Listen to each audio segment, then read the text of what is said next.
Hello, welcome to Week in Review with me, Adam Boulton, in this week. Kevin Maguire and Andrew Pearce are here, of course, to look back at the biggest stories of the past 7 days. So, gentlemen, what were your top stories, Andrew? I'm still dizzy from the Donald Trump press conference and the extraordinary dossier alleging all sorts of remarkable things. So, Donald Trump shock. Yeah, what about you, Kevin? Trump, a huge international story, but here in Britain, I think it's the NHS crisis. The Tory NHS crisis has arrived. All right, well, let's look at that one first. That is our top story, the pressure on the NHS. Failed targets for accidents and emergency departments and a lack of hospital beds led to political rows about how to solve the crisis. Sky's Adele Robinson visited the emergency unit of Kingsmill Hospital in Nottinghamshire. She sent us this report. 1 hour in A&E in Nottinghamshire. This is just a snapshot on a supposed quiet day midwinter. Here at Kingsmill Hospital, they've seen a 7.5% increase in demand for the first 10 days of January compared to last year. Hello. 76-year-old Ellen was worried about coming in because of the well-publicised recent pressures on A&E. No need to worry. As I said, I wasn't going to get into my doctor's until Friday week. I couldn't wait that long, too much pain. In this department, they've achieved an average of 95% over the past 3 months for the 4-hour emergency waiting target, but have struggled in the last couple of weeks because of the sheer number of patients. So whether it's extra funding, more staff or better social care, it's clear a long-term plan needs to be the focus. We know the NHS gets stretched over Christmas, and it has been very tough this year. We've managed to cope well because of the things we've had in place earlier through the year, but we're at the point now where we need to make some urgent changes. This trust was 11th in the country for emergency department performance back in November, but on average up to 20 extra ambulances have arrived here every day since the start of the year.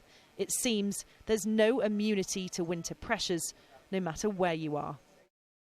Kevin, what do you think? I mean, is this another winter crisis, or can we not go on like this, and is the health of the government really in danger now? I think it's much bigger than we usually have, and it's on Theresa May's watch. She seems very complacent. Look, the NHS is the closest thing we have to a national religion.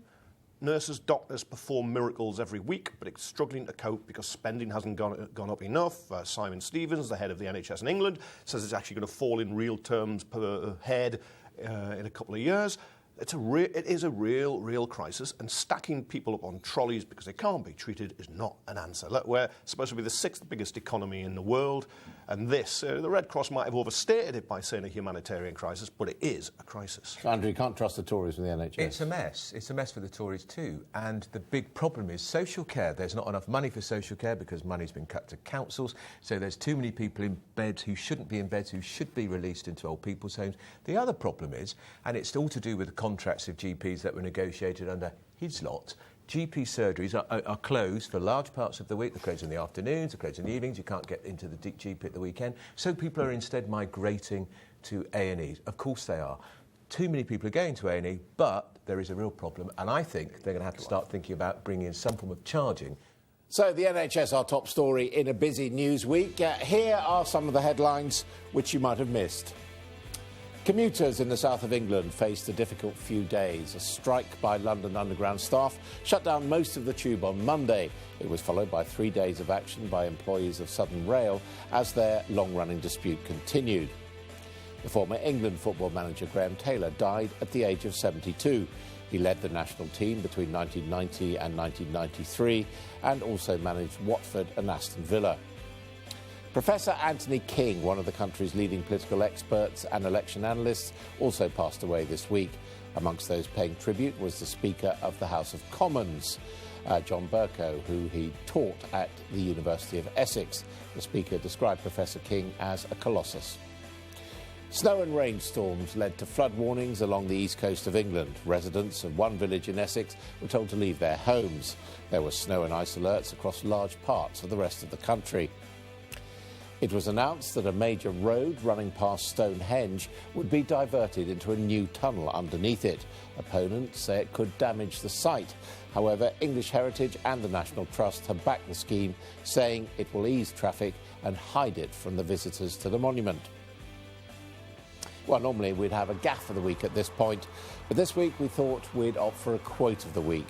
As he prepares to leave office, President Obama made his farewell speech in Chicago. If I had told you 8 years ago that America would reverse a Great Recession, reboot our auto industry, and unleash the longest stretch of job creation in our history, if I had told you that we would win marriage equality and secure the right to health insurance for another 20 million of our fellow citizens, if I had told you all that, you might have said our sights were set a little too high. But that's what we did. Well, don't forget you can send us your nominations for Quote or Gaffe of the Week using the hashtag WNRObama. You going to miss him, Andrew?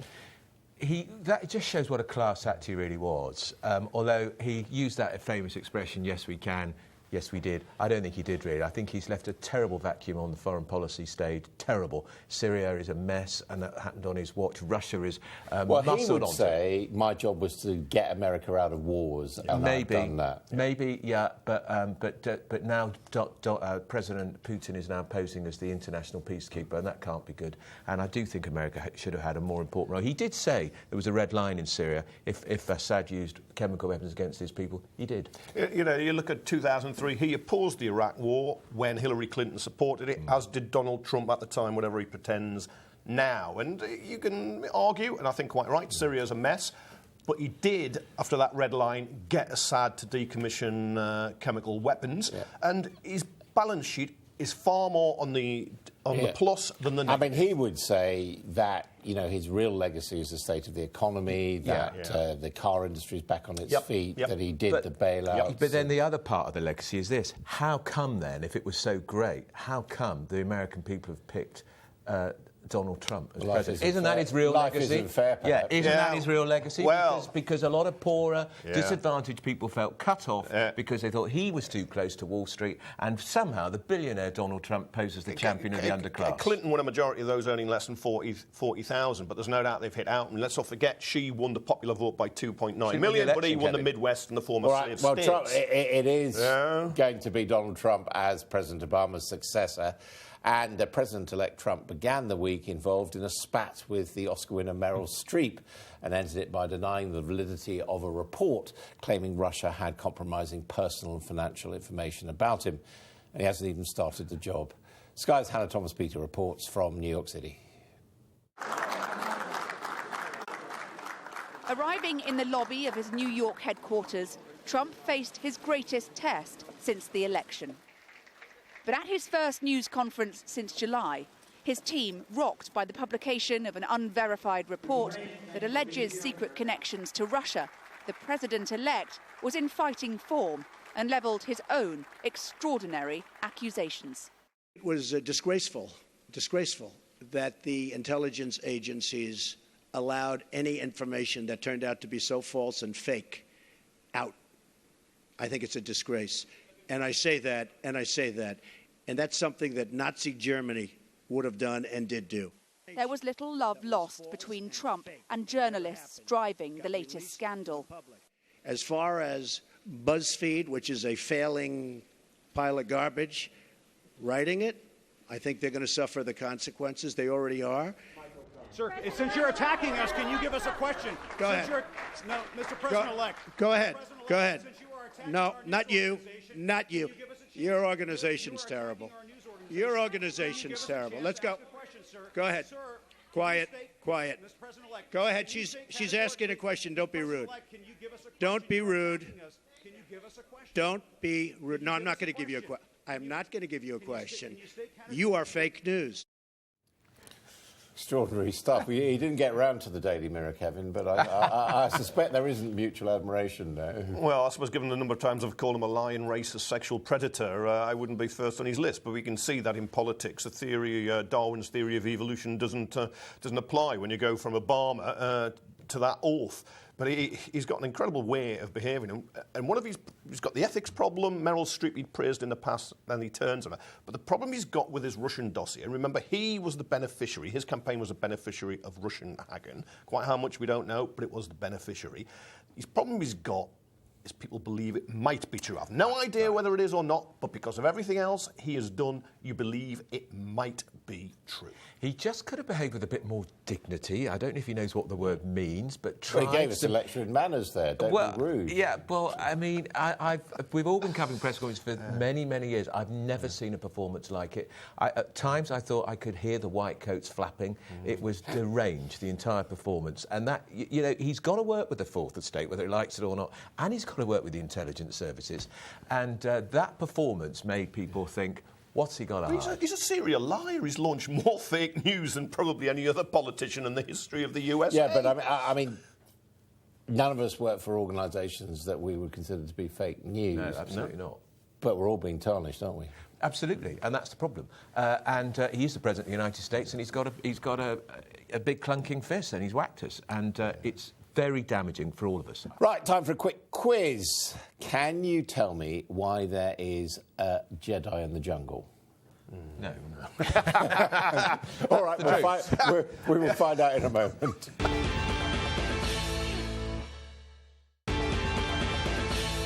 Welcome back to Week in Review. I'm Adam Boulton. I'm joined this week by Kevin Maguire, Associate Editor of the Daily Mirror, and Andrew Pearce, Consultant Editor of the Daily Mail.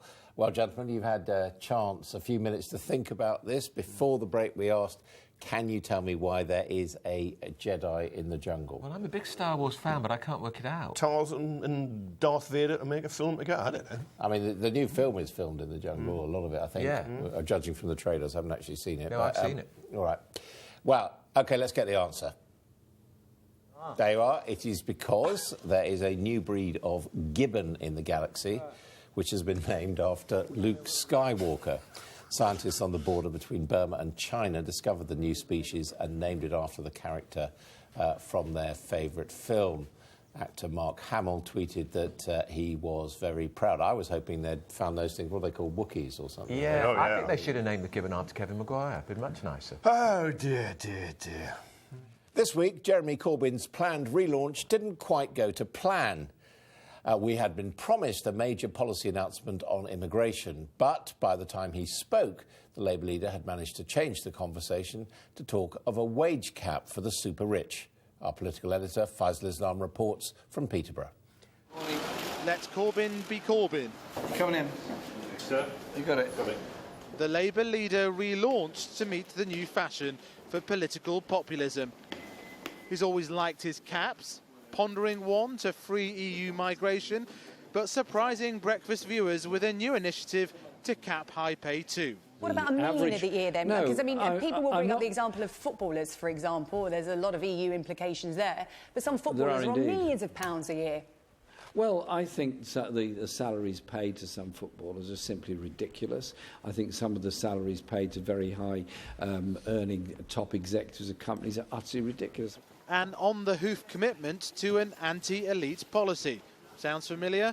Team Corbyn learning lessons from Brexit and Trump. Arriving in Peterborough for what was supposed to be a Brexit speech, dropping the commitment to freedom of movement, which is not quite where we ended up. Is there a country in the world where a high pay or maximum pay ratio has actually been enforced by the state? We are looking at this as a consultation proposal. Whether we could use it as in company law, whether we could use it in statutory law, or whether it's something that we could ensure is introduced voluntarily. But this massive gap, which is getting wider in Britain than almost any other country in the OECD, surely is a matter of concern. The policy developing a life of its own and, says the leader, was always part of his plan. Did you mean to mention this in this speech, or was this developed over the course of the day? Are you shooting from the hip on these types of policies? No. I don't do that kind of thing.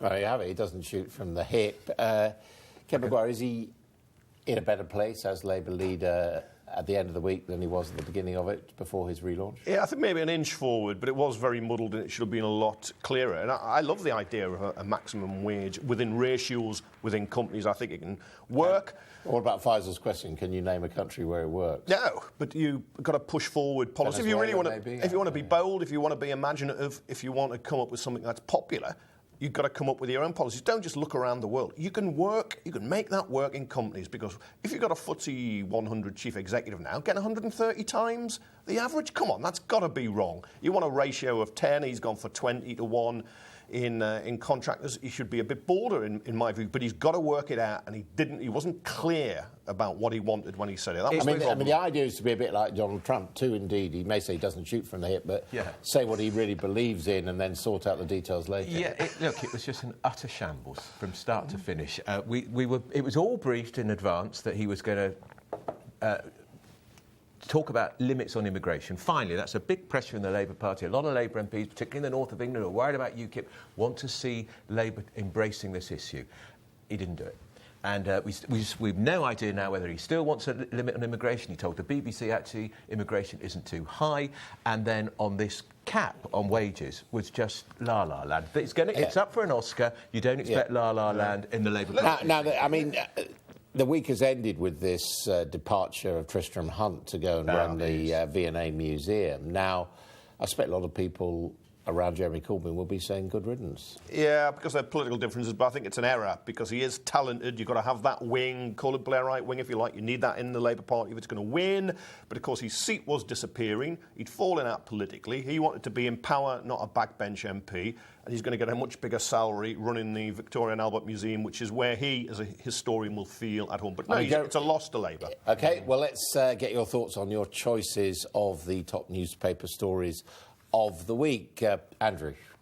Well, I don't like him. I think he's vile, Martin McGuinness, but he's a key figure in the glue that keeps the Northern Ireland Assembly together, and he's standing down as Deputy First Minister, threatening the coalition that's been there for 10 years. It's all a row over the support for this energy scheme, which has cost far too much money. It is amazing how all these Northern Ireland stories are almost impossible to follow. Yeah, it's something to do with an energy scheme which cost 500 million, and it shouldn't have cost anything like that. And the DUP First Minister was the Energy Minister at the time. It all seems a bit of an arcane reason to pull down a coalition that's been working quite well. Yeah, but it's actually, if there's 400 million quid or so being lost in this cash for Ash scheme that she was responsible for, perhaps she should have stood down as First Minister for an inquiry to take place. But there will be elections now. It does look as if Martin McGuinness won't stand again. And I think he didn't look a well man, did he? He looks very, very unwell. And that will be a big loss for Northern Ireland, because he is a formidable player. Whatever you think about him, and there was a civil war on all sides, things were done which were bad, but he will be a big loss, because he is a stabilising figure who helped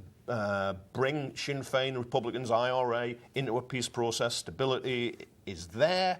And I think when he's gone, that's a turning of a page, and it's not necessarily. Kevin, what have you picked out? I've gone for the Governor of the Bank of England now saying that Brexit isn't the biggest threat to Britain's stability. He's changed his tune. I suspect in 6 months he'll be changing it again. Early Christmas Mark Carney. Except the kind of Brexit bullies say everything will be all right. We've got to remember we're still in. We haven't gone out yet. And the pound is still well down on what it was, which is why we're the 6th biggest economy in the world, not the 5th anymore. Interest rates had to be cut, other measures had to be taken. But he's also right, I think, Carney, that it's not a one-way street if we leave. The rest of Europe, their economies... No, I've always argued this. No, I'm the good neighbour. You're turning, Maguire. And it's better for Britain to be in than out, and there are a lot more risks out. But he's right, there is a threat to them too. However, we see our relationship with the EU as almost just transactional and cold. Theirs is much more emotional and political, so I think they will play hardball with Britain. Andrew, something to do with the NHS and the government which you actually like? Well, you can't criticise her for it. The speech on mental health, it's a huge issue. It is the Cinderella of the NHS. But the speech did have an uncanny resemblance to one made by David Cameron a couple of years ago, and I don't know if much progress was made, but fair play. But I think there were some Tories who were surprised she made that speech on the day when the entire transport system in London and the South East was grinding to a halt because of strikes, and there was the Prime Minister speaking about mental health. But it's a noble cause. It's never a good time. Exactly. Yeah, but very difficult. Let's judge her by deeds, not words, because she often makes a good speech ambition, and nothing happens, or she does the opposite. And football still trying to come to terms with its sexuality. Yeah, the FA Football Association chair, Greg Clark, said he's talking to a lot of gay players and he wonders if they should all come out at once. I'm not sure anybody has to come out. Any player has to come out at all. If they want to, yes. But if they don't, it's fine. I think I know the names of some Premier League players who are gay, but it's entirely a private matter for them. Andrew, as a gay man, what do you think of this? I think, as a gay man, and I have the only gay on the Daily Mail. Yes. It is a terrible taboo in English football. And when I went to a Premier League match a couple of years ago, and I was surprised, even in this day and age, every time they jeered the referee, the term for pejorative abuse was, you bleep, bleep, queer. And I think it's time we moved on from that. So we could do with a couple of lads coming out. All right, now time for your ups and downs of the week. Over a scoop like the one Claire Hollingsworth had. Fantastic. The scoop of the century. She is the Daily Telegraph reporter who filed the world exclusive. We were on the verge of war. She'd seen the German tanks massing on the Polish border, and it was filed under the byline from our correspondent. She didn't even get a byline. But anyway, great, fantastic. And she's died at the age of 105. Fantastic. What a trooper. Was she 102? 105. 105, oh. Yeah. Good for her.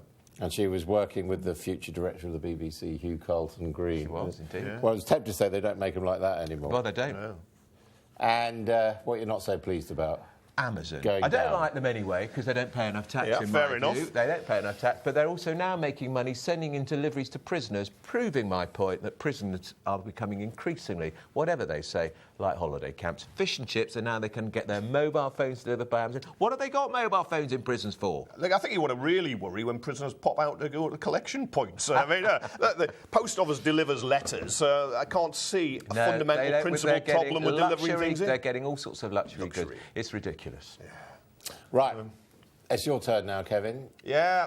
What has cheered you up? Free running, parkour, because it was started in France, I think in the 80s, is now a sport being recognised, which means they can get some funding, an official what sanction. is it then? It's running on buildings. Have you ever seen Casino Royale at the beginning, where they're running around the building site? It's very dangerous, but it's climbing up buildings and jumping from wall to wall. It's brilliant. I mean, I know somebody who does it. Well, my lots of things. Mountaineering. My son-in-law does it. Yeah. Really? Mountaineering's dangerous. Sitting next to you's dangerous, but people can still do things that are dangerous. You do it, Kevin, and tell me what it's like. No, I'm not going to do it. I admire people who can, and it is a sport because you can measure it for a start quite easily. You can time people. Isn't it? Sounds very dangerous to me. Well, loads of things are dangerous. Come back and tell us what it's like. Look, you normally go on about the nanny state. Now you're moaning about sports being dangerous. Rugby's dangerous. That's a fantastic sport. Horse racing's dangerous. Another fantastic sport. Jumping off roofs is more dangerous than rugby. Yeah. OK. So what is getting the Maguire thumbs down this week? I'm now going to go down on Morris dancers who put their black faces like that. And it's some in Birmingham got booed and heckled and so on. I love Morris dancing. You're outside a pub having a pint, come along, fantastic. But in this day and age, you've got to accept that black people face discrimination. There are historic reasons. I can't quite remember why they have a black dance. They used to black up to disguise themselves, but folk festivals like in Shrewsbury say they won't go for full blacking up. You can still be grubby, you can mark to show it. And those who say, oh, it's authentic, well, hang on.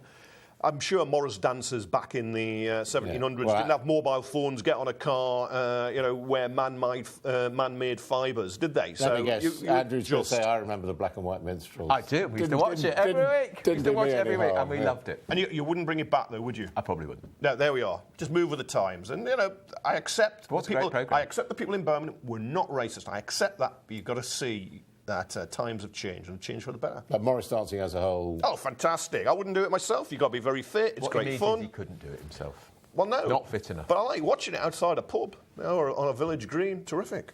Well, don't forget you can send us your nominations for ups and downs using the hashtag WINR. Well, thanks very much indeed for joining us this week for our Review of the Week here on Sky News. These gentlemen, at least, will be back next week. It's goodbye from them. Goodbye. And goodbye from me.